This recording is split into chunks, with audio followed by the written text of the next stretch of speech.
जिला शाखा सिवान सुबह में जिला सम्मेलन की अध्यक्षता कर रहे हैं अध्यक्ष मंडल के साथी। इस अवसर पर उपस्थित महासंघ के राज्य उपाध्यक्ष मोहम्मद नजमी जी,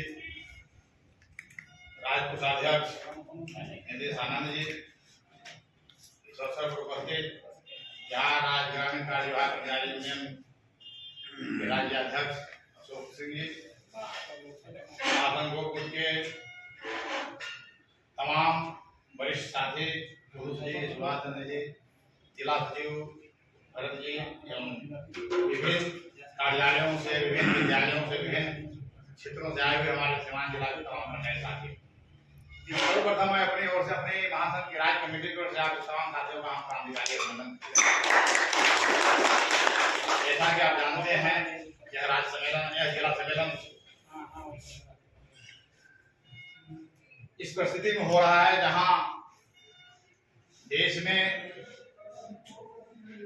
केंद्र सत्ता पर जो बैठी हुई जो हुक्मरान है अपनी मनमानी चलाने पर आमदा है, और दूसरी तरफ मेहनत का आवाम श्रमिक वर्ग के अधिकारों को छीनने में लगी हुई है। आप जानते हैं, जैसा कि देखे हैं, कोरोना काल में सभी लोग घर में लॉक थे, घर में सब बंद थे, उस समय मजदूरों का हक छीनने के लिए जो श्रम संहिता में बदला गया, श्रम कानूनों को श्रम संहिता में बदलने का काम किया सरकार।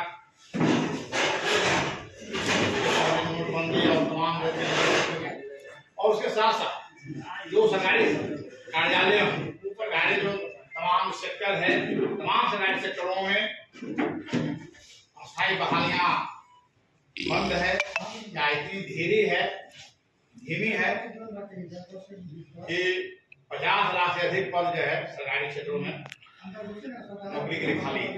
एक तरफ बेरोजगार लोग रोजगार खोज रहे हैं, नौजवान संघर्ष कर रहे हैं नौकरी के लिए, और दूसरी तरफ केंद्र सरकार लाखों पद को दबाए हुए है, लाखों पद को जो है भर नहीं रही है, और आवश्यकता पड़ रही है सरकार को काम कराना है तो आउटसोर्स एजेंसी मतलब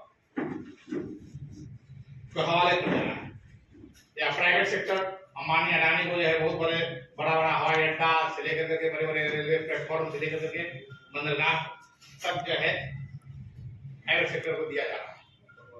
एक तरफ देश का आम बेरोजगारी से जूझ रहा है, महंगाई से जूझ रहा है, और दूसरी तरफ केंद्र की सरकार जो है इस पर ध्यान नहीं दे रही। वो कहाँ ध्यान दे रही है? वक्फ बोर्ड की जमीन के बारे में ध्यान दे रही है। देश में औरंगजेब चलेगा। देश के नौजवानों को, देश के आम किसानों को, मजदूरों को क्या चाहिए, उस पर उसके ध्यान नहीं। उसको ध्यान है सैकड़ों वर्ष पहले औरंगजेब ने हमारा यहाँ मंदिर तोड़ दिया, उसका ध्यान है। आज हम वर्तमान में क्या कर रहे हैं, इसका ध्यान, इस पर सरकार को कोई ध्यान नहीं है। आज नई शिक्षा नीति लागू करके सरकार शिक्षा को पूंजीपतियों के हाथ में, बड़े मॉडल यूनिवर्सिटी के नाम पर पूंजीपतियों को शिक्षा के क्षेत्र में घुसाने का, प्रवेश देने का काम कर रही है सरकार। और दूसरी तरफ सरकारी संस्थानों में, सरकारी यूनिवर्सिटियों में, सरकारी कॉलेजों में फीस इतनी महंगी होती जा रही है, सामान्य घर का लड़का, गरीब घर का लड़का जो है अच्छे यूनिवर्सिटी में नहीं पढ़ सकेंगे। तो यह देश में दो तरह की स्थिति लाना चाहते हैं, अमीरों को और अमीर बनाना चाहते हैं, गरीब को बढ़िया से रोटी नहीं मिले, उसको पढ़ने के लिए शिक्षा नहीं मिले, ऐसी व्यवस्था केंद्र सरकार कर रही है। तो इस पर हम लोगों को सोचने की आवश्यकता है। और केंद्र सरकार उसको खारिज कर दिया, नौकरियां हुई, तो इस तरह के चलेंगे, इस तरह के डंडे चलेंगे, तो उससे निजात पाने के लिए, उससे बचने के लिए एकमात्र रास्ता क्या है? संघ और महासंघ को जितना मजबूत करेंगे, जितना खाद पानी दिया करेंगे, उतना मजबूत होगा, लाएगा। और यदि उसे खाद पानी नहीं डालेंगे तो सूखेगा, उसकी क्षमता, आंदोलन की क्षमता घटेगी, और उसका कुप्रभाव क्या होगा? आपके आंदोलनों को सरकार निरंतर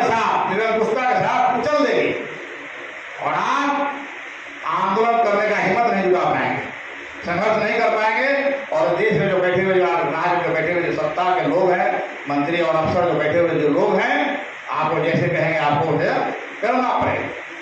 इसीलिए संघ महासंघ बना, और संघ महासंघ बनाने में हमारे पूर्वजों ने बहुत सारे बलिदान, बहुत सारे कुर्बानियाँ दी हैं, बहुत सारे लोग सस्पेंड हुए, बहुत सारे लोग जेल गए हैं, बर्खास्त हुए हैं, और तब जाकर के संगठन संघ महासंघ आज बंद हो रहा है। इसको आज हम लोग इस बीच में आपके साथ में बैठे हुए हैं, तो इसको हम लोगों को सोचना है, और इसी संघ महासंघ के माध्यम से अनुकंपा का लाभ भी हासिल हुआ है, और तमाम सुविधाएं हासिल हुआ है, तमाम बड़े बड़े आंदोलन हुए हैं। तो आज नवीन शिक्षक, अस्थायी शिक्षक लोग परिवर्तित हुए, जो 11 महीना का नौकरी था, 1500 वेतन हुआ करता था, मानदेय हुआ करता था, आज 50,000। अभी हम आ रहे थे गाड़ी में तो बता रहे थे, नवीन शिक्षक थी तो बता रहे थे कि हमको अभी 46,000 रुपया मिल रहा है।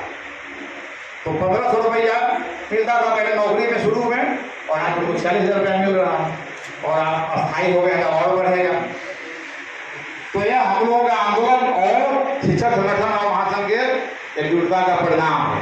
तो आप तमाम लोग एकजुट होइए, दर्जनों हजारों हजार लोग अस्थायी लोगों को जो सेवा अस्थायी कराएगा, जो दैनिक वेतन भोगी हो, कार्य विभाग में कार्यभारी कर्मचारी हुआ करते थे, और तो वैसे तमाम लोगों को अस्थायी कराया गया है, तमाम सुविधाएं दिलाया गया है। तो आप तमाम साथी एकजुट हों, और एकजुट होकर संघर्ष करेंगे, सफलता मिलेगी। एकजुट नहीं होंगे तो आपको आने वाले दिनों में कठिनाइयों का सामना करना पड़ेगा। हम साथी कहना चाहेंगे, बहुत ज़्यादा समय नहीं लगे, 1 दिन का सम्मेलन है, तो बहुत ज़्यादा बात नहीं करना। इस सम्मेलन के अवसर पर सम्मेलन में हम लोगों को सीख लेना है। जो संगठन के जो लोग आए हैं, अध्यक्ष प्रतिनिधि आए हैं, सचिव आए हैं, अध्यक्ष आए हैं, उनके सदस्य आए हैं, उनको हम बहुत बहुत धन्यवाद देते हैं। और जो नहीं आए हैं, जिस कार्यालय से, अस्पताल से और विद्यालय से जो साथी नहीं आए हैं, वो छुट्टी में चले गए हैं, उनको आप बताइएगा यहाँ जो बात हुआ, और हमारा भविष्य और भूत दोनों के बारे में चर्चा कर रहा है। हमारा पहले क्या हुआ करता था हमारे साथ, आप जब जानते हैं, जब महासंघ का स्थापना हुआ 1957 कांग्रेस जोगेश्वर लोक सचिवालय में प्रस्तावित थे, और उसमें सचिवालय का और साथी मिल करके इसको जो बनाए 1957 में, तो उस समय जो बिहार प्रदेश से आए हुए हैं, और हम लोग के बीच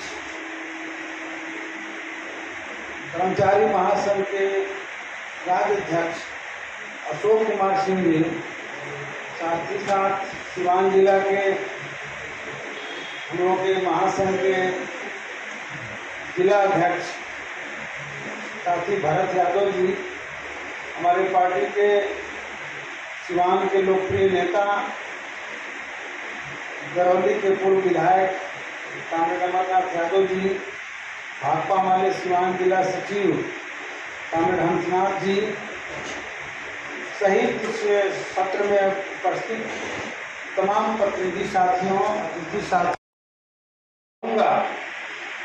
जिस समय सम्मेलन हो रहा है, हम देख रहे हैं कि दिल्ली में बैठी हुई एनडीए की जो सरकार है, नरेंद्र मोदी जी की जो सरकार है, वो लगातार जन विरोधी फैसले लेते जा रही है, संविधान विरोधी फैसले लेते जा रही है। जो आप लोग लड़ते भी रहते हैं, हालांकि मैं समझता हूं कि अगर दबाव ठीक से बना दिया जाए तो सरकार मजबूर हो सकती है। तो इन सवालों को